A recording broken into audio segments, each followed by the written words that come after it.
அனைவருக்கும் வணக்கம். விருச்சிக ராசிக்காரர்களுக்கு திடீர் கோடீஸ்வர யோகம் நிறைந்த மாதமாக அடுத்த 31 நாட்கள் மார்ச் மாதம் அமைவதற்கான வாய்ப்பும் யோகமும் எந்தெந்த விஷயங்களில் கிடைக்கின்றன, கிரகநிலைகளின் அமைப்பு விருச்சிக ராசிக்காரர்களுக்கு எப்படி உள்ளது என்று ஆராய்ந்து பார்க்கும் போது மிக வலுவாக குரு 6ல் இருக்கிறாருங்க. 95% மேல் கடந்து விட்டார். சப்தமஸ்தானத்தை நோக்கி நகர்ந்து கொண்டிருக்கிறாருங்க. இப்படிப்பட்ட இந்த தருணத்தில் சுகஸ்தானத்தில் அர்த்தாஷ்டக சனியாக சனி அமர்ந்திருக்கிறார். சனி சாதகமற்று இருந்தாலும் 7.5 சனி, அஷ்டம சனி, ஜென்ம சனி, கண்ட சனி போன்ற பாதிப்புகள் நிச்சயமாக விருச்சிக ராசிக்காரர்களுக்கு இல்லை. அது மட்டுமல்லாது லாபத்தில் 11ஆம் இடத்தில் கேது வலுவாக அமர்ந்திருக்கிறாருங்க. 5ஆம் இடமாகிய பூர்வ புண்ணியஸ்தானத்தில் ராகு இருக்கிறார். ராசியின் அதிபதியான செவ்வாய் இந்த மாதத்தின் முற்பகுதியில் உச்சம் பெற்று 3ஆம் இடத்திலும் பிற்பகுதியில் 4ஆம் இடத்திலும் சஞ்சரிக்க போகிறார். சுக்கிரன் 3, 4 ஆகிய இடங்களில் சஞ்சரிக்க போகிறாருங்க.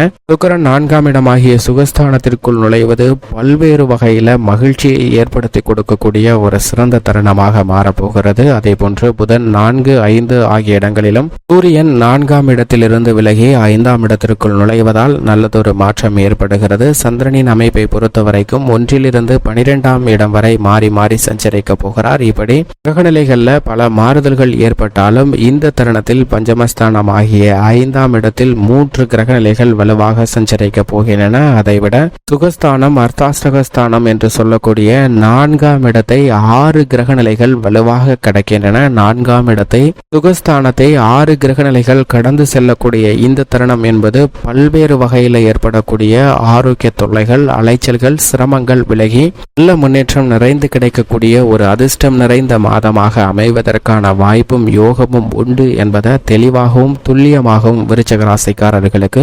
உறுதிப்படுத்துகின்றன. இது வரவேற்கத்தக்க மிக சிறந்த அமைப்பாக பார்க்கப்படுகிறது. அதை மட்டுமல்லாது கிடைக்கக்கூடிய வாய்ப்புகளை சரிவர பயன்படுத்தி கொண்டு உங்களுடைய சிறு முயற்சியிலே மிகப்பெரிய வெற்றி பெறக்கூடிய ஒரு நேரமாக அமைவதற்கான சூழ்நிலை உள்ளது என்பதையும் உறுதிப்படுத்துகின்றன. ஏனென்றால் முடியாதது என்று எதுவும் இல்லை. உங்களுடைய திறமை வெளிக்கொணரக்கூடிய ஒரு சிறந்த தருணமாக அமைய போகிறது. உதாரணமாக ஒரு மிகப்பெரிய சாம்ராஜ்யத்தை ஆளக்கூடிய சக்கரவர்த்தியாக இருக்கக்கூடிய ஒரு அரசன் ஒரு மிகப்பெரிய போட்டி ஒன்றை அறிவிக்கின்றாருங்க. அந்த போட்டி என்னவென்றால் தனது சாம்ராஜ்யத்தின் நுழைவாயிலாக இருக்கக்கூடிய அரண்மனை வாயில் கதவை எந்தவிதமான உபகரணங்களும் இல்லாமல் தன்னுடைய கரன்களையும் சக்தியையும் பயன்படுத்தி திறக்க வேண்டும். அப்படி திறப்பவர்களுக்கு தன்னுடைய ராஜ்யத்தில் சிறு பகுதியை கொடுத்து அரசனாக மாற்றப் போகிறேன் என்ற அறிவிப்பு வெளியிடுகிறார். இந்த கதவு முழுக்க இரும்பால் செய்யப்பட்ட கதவு. அது அவற்றை வெறும் கைகளால் திறப்பது என்பது சாத்தியமற்ற ஒன்றாக இருந்தாலும் கூட இந்த அறிவிப்பை கேட்டவுடன் மக்கள் மத்தியில் ஒரு ஆர்வம் பிறக்கிறது. நாம் எப்படியாவது இந்த போட்டியில் வெற்றி பெற வேண்டும் என சாறை சாறையாக அரண்மனை வாயிலை நோக்கி மக்கள் கூட்டம் குவிகின்றன. பல லட்சம் மக்கள் அந்த இடத்தில் குவிந்து நான் இந்த போட்டியில் பங்கு பெற போகிறேன் என்ற கோஷத்தை வெளியிடுகின்றன. இதை பார்த்த அரசன் அனைவரையும் பார்க்கும்போது எனக்கு மிகுந்த மகிழ்ச்சி ஏற்படுகிறது. இந்த போட்டியில் வெற்றி பெற்றால் என்ன பரிசு கிடைக்கும் என்று அறிவித்தேன். அதே போன்று இந்த போட்டியில் தோல்வி அடைந்தால் என்ன தண்டனை என்பதையும் அறிவிக்கிறேன் என்று அறிவிக்கிறார். அதாவது இந்த போட்டியில் ஒருவேளை தோற்றுவிட்டால் உங்களுடைய 2 கைகளும் வெட்டப்படும் என்ற அறிவிப்பை வெளியிடுகிறாருங்க.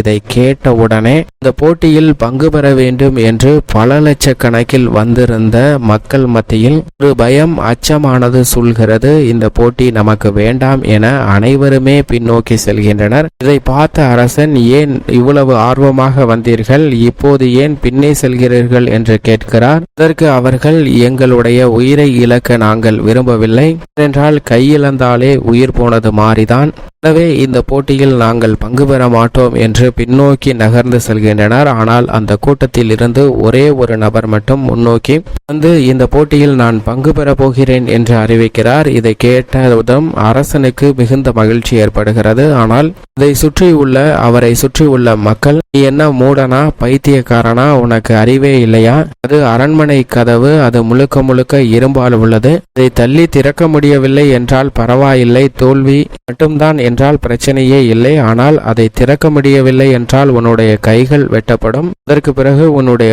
வாழ்வு சூனியமாகும் என்று பல்வேறு விதமாக அவனை இந்த போட்டியில் பங்கு பெறக்கூடாது என்று குழப்பி விடுகின்றனர். ஆனால் அவன் என்னிடம் இழப்பதற்கு ஒன்றுமில்லை, ஆனால் இந்த போட்டியில் வெற்றி பெற்றால் நீங்கள் சொல்வது அனைத்தையும் விட மிக பெரிய அளவுல என்னுடைய நிலைமை மாறும் என்று இந்த போட்டியில் பங்கு பெறுவதற்காக முன்னோக்கி செல்கிறாருங்க. முன்னோக்கி சென்ற அந்த நபர் தன்னுடைய கரன்களை எடுத்து அழுத்தத்தை கொடுத்து அந்த அரண்மனை வாயிலை திறப்பதற்காக முயற்சி செய்கிறார். ஆனால் அவர் அழுத்தத்தை கொடுக்கக்கூடிய சமயத்திலே திறந்து விடுகிறது. ஏனென்றால் அந்த கதவிற்கு தாழ்பால் கூட இடவில்லை. மிக எளிதாக வெற்றி பெறுகிறாருங்க. அவருடைய சிறு முயற்சி மிகப்பெரிய அளவுல அரசனாக அவரை மாற்றி விடுகிறது. இது போன்றுதான் விருச்சிக ராசிக்காரர்களுடைய வாழ்விலும் லாபஸ்தானத்தில் வீற்றிருக்கக்கூடிய மோட்சக்காரகரான கேது, பஞ்சமஸ்தானத்தை கடந்து செல்லக்கூடிய பல கிரக நிலைகள் என அனைத்துமே மிகப்பெரிய அளவுல முன்னேற்றத்தை ஏற்படுத்தி கொடுக்கக்கூடிய அமைப்பில் சஞ்சரிக்கின்றன. ஆனால் நம்மளுடைய சிறு முயற்சி கூட இல்லாமல் அந்த விஷயத்தை தோல்வி அடைகிறோம். அதிலும் குறிப்பாக ஓவர் திங்கிங், அதாவது ஆழ்ந்த சிந்தனை. ஒரு செயலை செய்வதற்கு முன் இந்த செயல் குறித்த அதீதமான சிந்தனை, இது நடந்துருமோ, அது நடந்துருமோ, இதை செஞ்சா இப்படி ஆயிடுமோ, அப்படி ஆயிடுமோ என்ற குழப்பம் இந்த வேலையை நாம் செய்வதற்கான முயற்சியை கூட எடுக்க முடியாமல் தோல்வி அடைய செய்து விடுகிறது என்பதுதான் யதார்த்தமான உண்மை. எனவே நிர்ணயம் செய்த இலக்கை அடைவதற்காக அதில் வரக்கூடிய தடைகளை நீங்கள் முன்னே எடுத்து செல்லலாங்க. ஏனென்றால் ஒரு விஷயத்தை நீங்கள் செயல்படுத்த முயற்சி செய்யும் போது அதில் பல தடைகள், சிரமங்கள் எழத்தான் செய்யும். ஆனால் அவற்றை நிச்சயமாக எதிர்கொள்ளும் போது வெற்றி கிடைக்கும். ஆனால் அதை விட்டு இப்படி ஆயிடுமோ, அப்படி ஆயிடுமோ என்ற குழப்பமான மனநிலையே தோல்விக்கு மிக முக்கியமான காரணமாக பார்க்கப்படுகிறது. எனவே அவற்றை தவிர்த்திடுங்க. அது மட்டுமல்லாது அடுத்தவங்க என்ன நினைப்பாங்க அப்படிங்கிற எண்ணத்தையும், நாம நினைக்கிறது மாதிரிதான் அடுத்தவங்க இருக்கணும் அப்படிங்கிற எண்ணத்தையும் மாற்றிக்கொண்டாலே போதும். நிச்சயமாக விருச்சிக ராசிக்காரர்களுக்கு திடீர் கோடீஸ்வர யோகம் நிறைந்த ஒரு மாதமாக இந்த மார்ச் மாதம் அமைவதற்கான வாய்ப்பும் யோகமும் மிகவும் சிறப்பாக உள்ளது என்பதில் சந்தேகமே இல்லை. அதிலும் குறிப்பாக குரு 7ஆம் இடமாகிய சப்தமஸ்தானத்தில் மிக வலுவாக வரப்போகிறாருங்க. இந்த மாதத்திற்கு பிறகு இன்னும் சில குறுகிய நாட்களிலேயே குரு சப்தமஸ்தானத்தில் நுழைய இருக்கிறார். எனவே திட்டமிட்டதை விட நல்ல முன்னேற்ற வாய்ப்புகள் நிச்சயமாக விருச்சிக ராசிக்காரர்களுடைய வாழ்வில் கிடைக்கும். குடும்ப ரீதியாக நீங்க முயற்சி செய்யக்கூடிய சுப நிகழ்ச்சிகள் உட்பட அனைத்தும் மிக சிறப்பாக நடைபெறுவதற்கான வாய்ப்பு உண்டு. பூர்வீக சொத்துக்கள் ரீதியான பிரச்சனை சுமூகமாக தீரும். ஆரோக்கிய தொல்லைகள் விலகும். நீங்கள் செய்யக்கூடிய சிறு முயற்சியிலேயே புதிய வீடு, நிலம், வாகனம் வாங்குவதற்கான அதிர்ஷ்ட யோக வாய்ப்புகளும் நிச்சயமாக கிடைக்கிறது. உத்தியோக ரீதியாக சுகஸ்தானத்தில் சனி ஆட்சி பலம் பெற்றிருக்கிறார். சனி சுகஸ்தானத்தில் அர்த்தாஷ்டக சனியாக இருப்பது சிறப்பான நன்மை தரக்கூடிய அமைப்பு இல்லை என்றாலும் அவர் கும்பராசியில் ஆட்சி பலம் பெற்றிருப்பது நிச்சயமாக விருச்சிக ராசிக்காரர்களுக்கு மிகப்பெரிய அளவுல சிரமம் இல்லை. எனவே உத்தியோக ரீதியாக இருக்கக்கூடிய சிரமங்கள் குறையும். எதிர்பார்க்கக்கூடிய புதிய வேலை வாய்ப்பு மற்றும் பல சலுகைகள் இந்த தருணத்தில் நிறைந்து கிடைக்கும். தொழில்துறை, வியாபாரத்துறையில் புதிய ஒப்பந்தங்களை அடுத்தடுத்து மேற்கொள்ளக்கூடிய யோகம் நிறைந்த ஒரு தருணமாக பார்க்கப்படுகிறது. என்றால் மிக வலுவாக லாபஸ்தானத்தில் மோட்சக்காரகரான கேது இருக்கிறாருங்க. கேது எதிர்மறையான சிந்தனைகளையும் கற்பனையான பயங்களையும் குழப்பத்தையும் விலகி மிகப்பெரிய அளவுல முன்னேற்ற வாய்ப்பை நிறைந்து கொடுக்க போகிறார். இது மிகப்பெரிய அளவுல வரவேற்கத்தக்க ஒரு அமைப்பாக நிச்சயமாக விருச்சிக ராசிக்காரர்களுக்கு பார்க்கப்படுகிறது. பஞ்சமஸ்தானத்தில் உள்ள ராகுவும் குடும்ப ரீதியாகவும் தொழில் ரீதியாகவும் ஏற்படக்கூடிய பல சிக்கல்களை விலக்கி விடுகிறாருங்க. சிக்கல் இல்லாத இடமே கிடையாது. எனவே இதில் எழக்கூடிய சிக்கல்களை பொறுமையுடன் கையாண்டால் நிச்சயமாக சாதகமாக மாற்றிக்கொள்ள முடியும். அது மட்டுமல்லாது மற்ற துறைகளை விட தொழில்துறை, வியாபாரத்துறை, கலைத்துறை ரீதியான பணிகளில் திடீர் கோடீஸ்வர யோகம் நிறைந்த ஒரு தருணமாக மாறுகிறது என்பதை பல கிரகநிலைகள் உறுதிப்படுத்துகின்றன. ஏனென்றால் 3ஆம் இடத்தில் சஞ்சரிக்கக்கூடிய சுக்கிரன் 4ஆம் இடத்தில் சுகஸ்தானத்தில் நுழைந்து கலைத்துறை ரீதியான பணிகளில் அபரிவிதமான வளர்ச்சியை ஏற்படுத்தி கொடுக்கிறார். அரசியல் சார்ந்த பணிகளிலும் திட்டமிட்டதை விட நல்ல முன்னேற்றம் நிறைந்து கிடைக்கப் போகிறது. ராசியின் அதிபதியாக இருக்கக்கூடிய செவ்வாயும் சாதகமாக சஞ்சரிக்கிறார். எனவே கால்நடை வளர்ப்பில் நல்ல முன்னேற்றம் கிடைக்கும். அது மட்டுமல்லாது விவசாயம் சார்ந்த பணிகள் மிக சிறப்பாக அமையும். கல்வி ரீதியான பணிகள்ல புதன் நீச்சம் பெற்றாலும் பெரிய அளவிற்கு சிரமம் இல்லை.